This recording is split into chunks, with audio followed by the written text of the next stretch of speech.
So welcome back to the last case for this week of Favorite Friday. In today's case, we're going to California, specifically San Diego. This case happened in like 1979, so like a lot of people that are watching this video probably weren't even alive during this time. But if you were alive, or at least you were old enough to remember what happened, definitely let me know like what you thought, or at least what your parents thought, if they've ever told you. And so with that being said, let's go get started. But if I lay down and I play dead and I stay dead, maybe you'll get sick of being the monster out of my head, under my bed, thinking something out of my nightmares, standing right there. But if I lay down and I play dead and I stay dead, then will you get bored of killing me? So Brenda Ann Spencer was born on April 3rd, 1962 to Dorothy Nadine Hobel and Wallace Spencer. And so, not much is actually known about her upbringing, but it's said that she had an alcoholic father and her parents split when she was 9. She would go under the custody of her father, and she had at the time, like, it was her and like 2 other siblings. And so her father got custody of all 3 of them, and he wanted $150 per, like, in child support per month for 3 kids. I don't know if that's 150 like per child or like 150 for all 3 of them together. And so normally like the mother gets custody, but apparently she didn't want them, and she went off and remarried to start her own life with some more kids. And so of course, with her being the youngest of these 3 kids, her 2 siblings eventually move out. She would wind up having to sleep on the same mattress as her dad, even though she's like a teenager. So then, of course, we get to her teenage years, and of course, like many teenagers do, she starts skipping school, and she was suffering from drug and alcohol abuse. But unlike most teenagers, she had a dream of becoming a sniper, starting off with using birds as her target, which, you know, that's kind of a red flag considering where this story winds up going. And so she was said to have hated authority figures, especially police.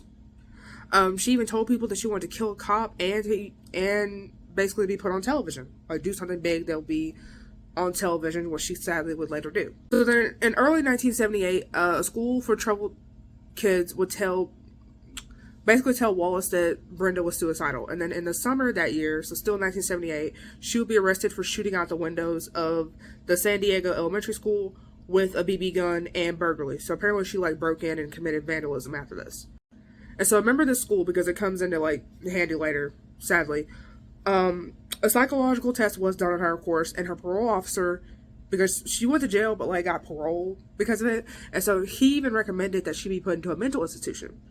And so then her father, of course, refused, because then back then, like, mental health, the stigma about mental health isn't as positive as it is today. So then, of course, he refused. And so what makes it even more crazy is that for Christmas of that same year, still 1978, he bought her a Ruger 1022 semi-automatic .22 caliber rifle with a telescope and 500 rounds of ammunition. And then Brenda would later claim that she wanted a radio for Christmas and that she believed her father had bought the gun for her in order to basically commit suicide. I don't know how you would commit suicide with that kind of rifle, but I mean, I guess it is possible if you know what you're doing. And so, Wallace would say that she actually wanted that specific gun as to why he got that specific gun. Her mother and apparently other sources would say that she wanted that specific gun. So, who's to say? So then on January 28th, 1979, Brenda would ask Wallace if she could have the keys to the van that they had. Wallace didn't want to ruin her good mood because apparently she was like in a cranky mood a lot, so he just gave her the keys.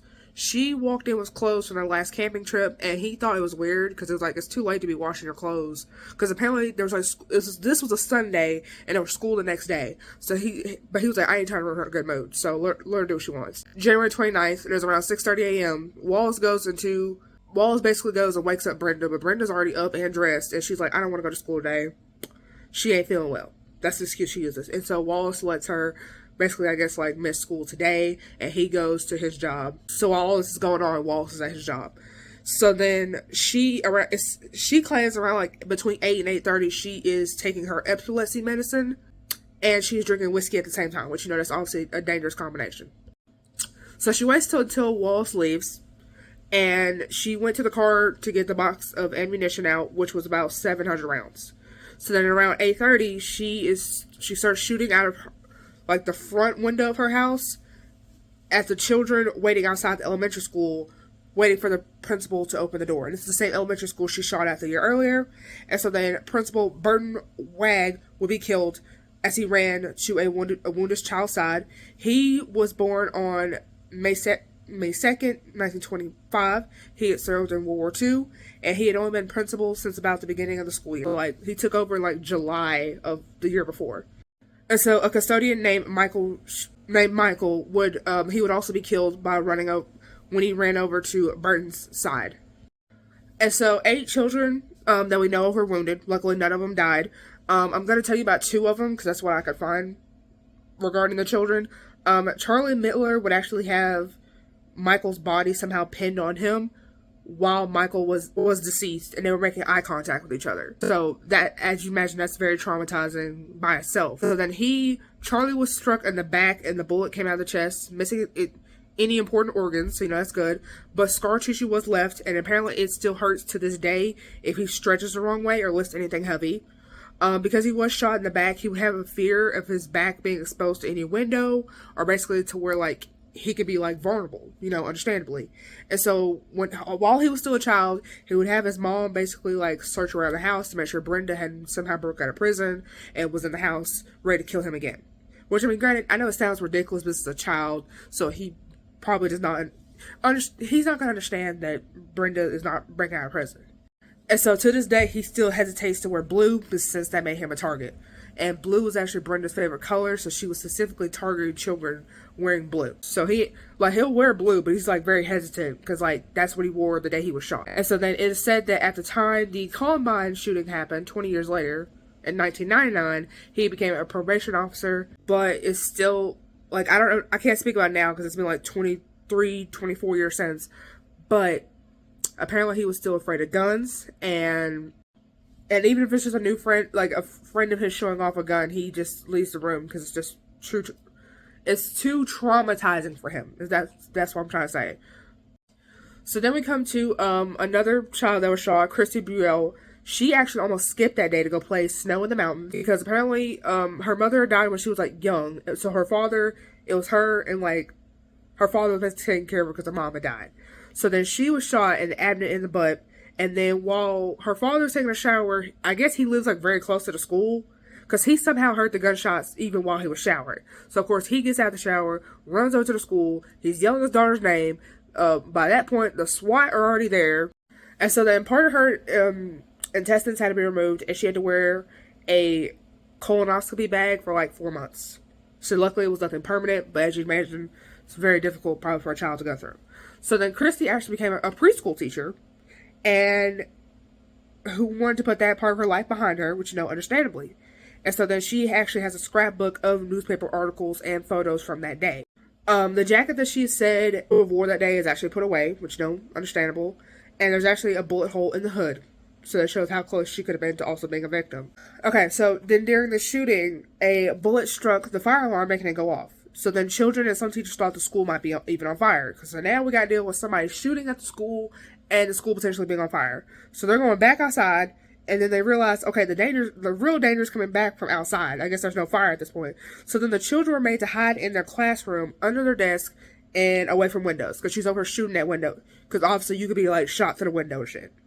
So then at first they were taken to the auditorium. SWAT teams, like I said, eventually arrived and would evacuate the children from the back of the school, since there's no one shooting at the back of the school, and transfer them to the middle school that was like 1.5 miles away, and that's where the parents had to pick their child up. So then crazily, a news reporter decided to actually start, like, calling people in the neighborhood to see if they knew what was going on, if you say anything, what do you know? So he gets in touch with Brenda, and this is the San Diego Tribune. She would say that she was doing this because she didn't like Mondays, and this basically, like, makes the day more exciting.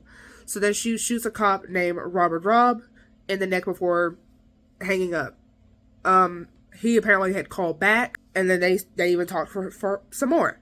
So then luckily Robert, the cop, he did survive, but he had to retire due to his injuries, because apparently they were just that severe. And so she would barricade herself in her home after she realized pretty much the gig was up. And not only was she targeting those wearing blue, which is her favorite color, remember, she also targeted those wearing feather coats, because apparently she liked seeing the feathers fly after the bullets hit the coat.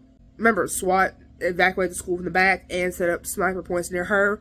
Apparently, there was also one point they had permission to kill if necessary. And apparently, Brenda had even later said that she wanted to die suicide by cop. So basically be taken out by the police. So she almost would have had her wish completed.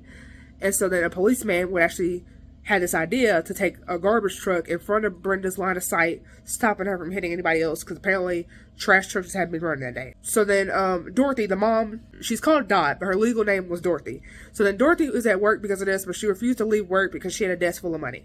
So I don't know if she was like a bank teller or what she was doing, but apparently she had money and she wouldn't try to do her daughter at this moment.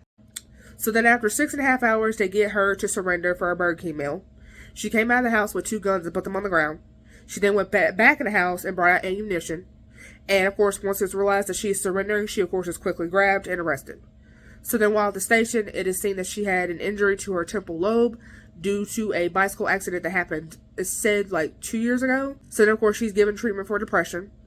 A song would come out that was on the #1 on the charts for about a month from an Irish band called the Boomtown Rats, I think, in 32 countries. So then, of course, outrage would come out over the song, which came out only a month after the actual shooting. So basically, like, too soon.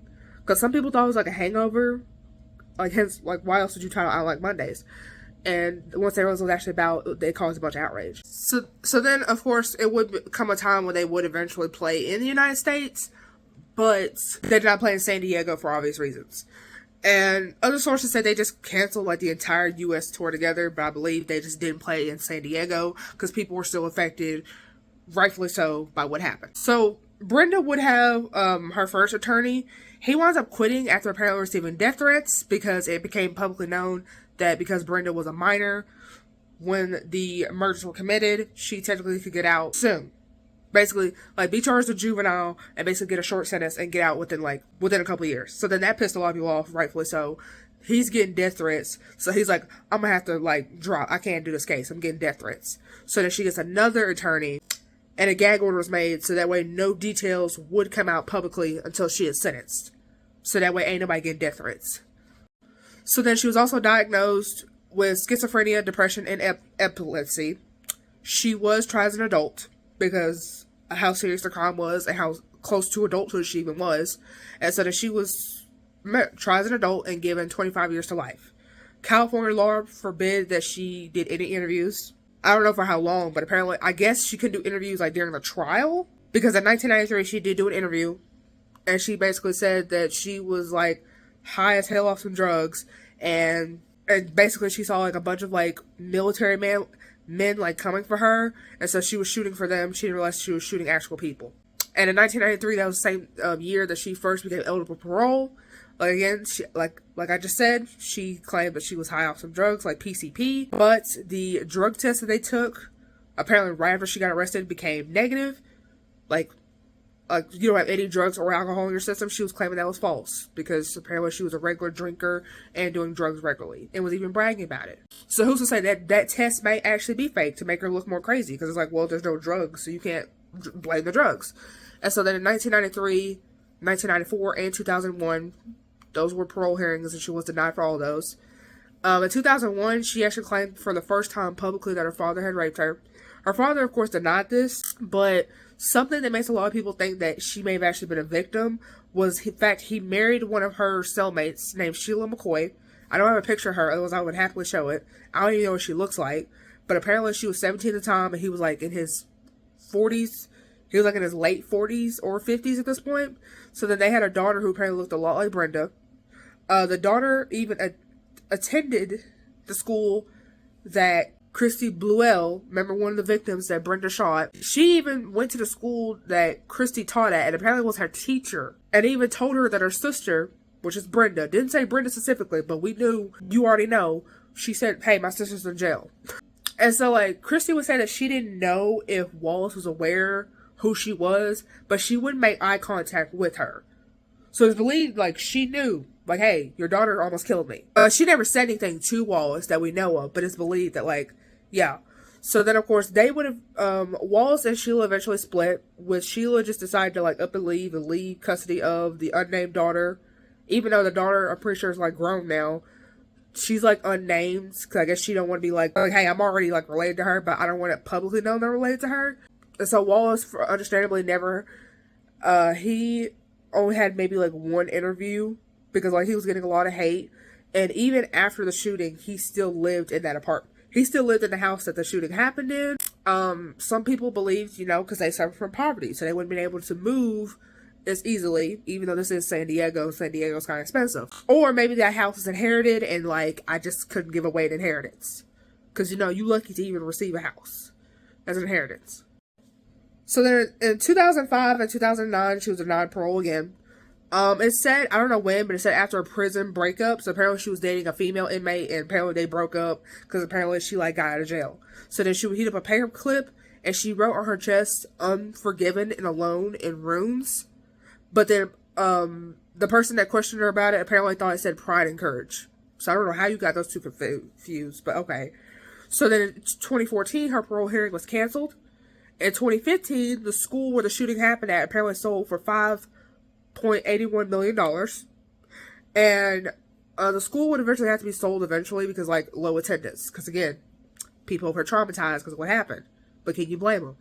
So then her father, Wallace, dies in 2016 in, like, his mid to late 80s. I think, like, 84 or 86 or something. He had visited every Saturday, 5 hours round trip, 2.5 hours there, 2.5 hours back until he died. Is Dot even still alive? I don't even know on that. Is it possible she's still alive? Yes, but she was like 6 years younger than Wallace, so who knows? I ain't seen no obituary of her yet. So parole was denied again this year, so the same year her dad died. In 2020, Brenda had was referred to as a golden girl. And so this is a club for prisoners that were over 55. They got 2 mattresses instead of 1. They got to eat first, along with other benefits in the prison. Since you older, you're going to need more accommodations versus the average prisoner. So then in September of 2021, she was denied parole again.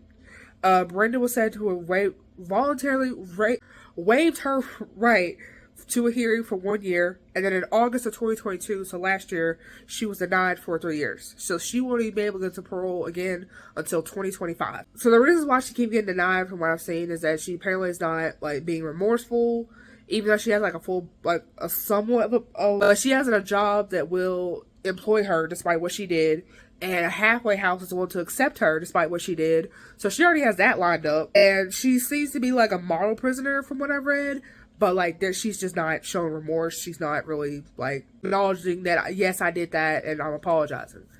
And so, and plus also, it's also said that around the time that around the time of her parole hearings, apparently there's, like, other school shootings going on. And she's blaming herself for that because she's, like, the first modern school. She's not the first school shooter in America, but she's like one of the first somewhat modern school shooters, and so she's over blaming herself for all these other shootings. Like, what if they got that idea from me? But some of the more popular shootings we won't know because they killed themselves afterwards, so it's not like we can ask. They killed themselves afterwards, so it's not like like Columbine, Virginia. It's not like we can ask them because it's like they killed themselves afterwards. So anyway, let me know if you think Brenda should be released or she should stay for what she did. Was her father touching her? I would think so, considering he married somebody that looks exactly like her, and people even thought that Brenda was out on the streets because of how much his wife looked like his daughter, and the fact that his wife was actually younger than his daughter. Let me know what you guys think of this case. It was a mess. I tried my best, of course. Sources down below as always. Let me know what you think, and I'll see you faithful for the next one. Bye. To play dead, will you regret everything that you did, that you said? I don't think you understand what you're doing, and my heart's black and blue from the bruising. I feel like when I'm with you I'm losing. I feel like you think that this amusing.